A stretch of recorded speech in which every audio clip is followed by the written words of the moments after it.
Bill here with the Metals Minute. Today is Friday, August 26, 2022.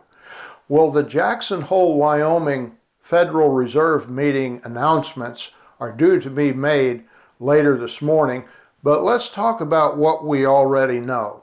It was already released that the income numbers are about a third higher, a third as high as what they thought they would be.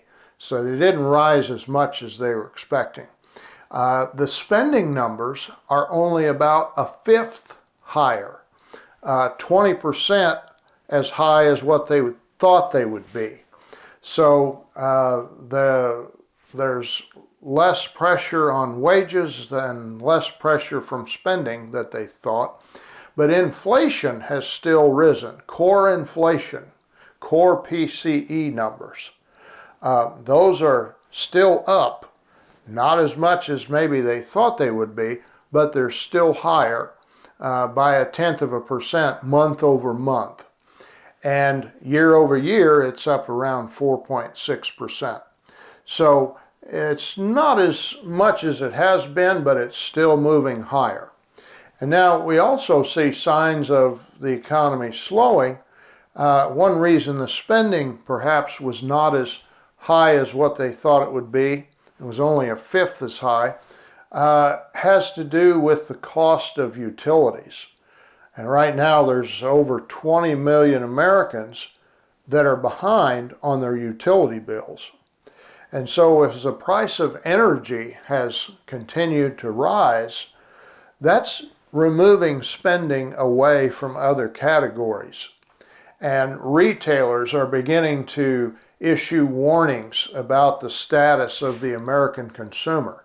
They're concerned about a good portion of the population in the United States being able to continue to support the economy due to the cost of necessities. That core inflation rate has continued to rise, and a lot of that has to do with energy. Now, gasoline is down, but unfortunately,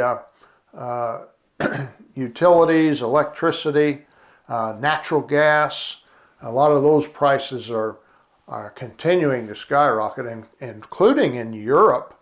In Europe, they're just, if you were to price European electricity the same way we would price oil, energy for energy, it would be like having oil at $400 or $500 a barrel. That's how much it's negatively impacting the economy in Europe, and it's obviously impacting consumers here in the United States as well. So the important takeaway from this is, regardless of whether they indicate that they may raise rates 0.5% or 0.75%, it's not enough to deal with the inflation. And I mentioned several months back that perhaps this time they would be trying to use energy prices to tamp down the economy in a way they're not going to be able to do with interest rates. And that appears to be perhaps one of the playbooks that they're using, because energy costs are impacting spending, they're impacting inflation, but inflation is still moving higher month over month. And so with a slowing economy and inflation, that's the definition of stagflation, and that's where gold and silver have continued to shine throughout history as one of the top performing assets through the period and just following the periods of stagflation in our nation's history. So I'm sure that we'll be writing more about what comes out of the Fed announcements in the days ahead, but keep in mind that there's really not a lot of impact. They can talk a lot, but there's not a lot they can do with interest rates. They're kind of trapped, and it'll create havoc of a different type one way or another.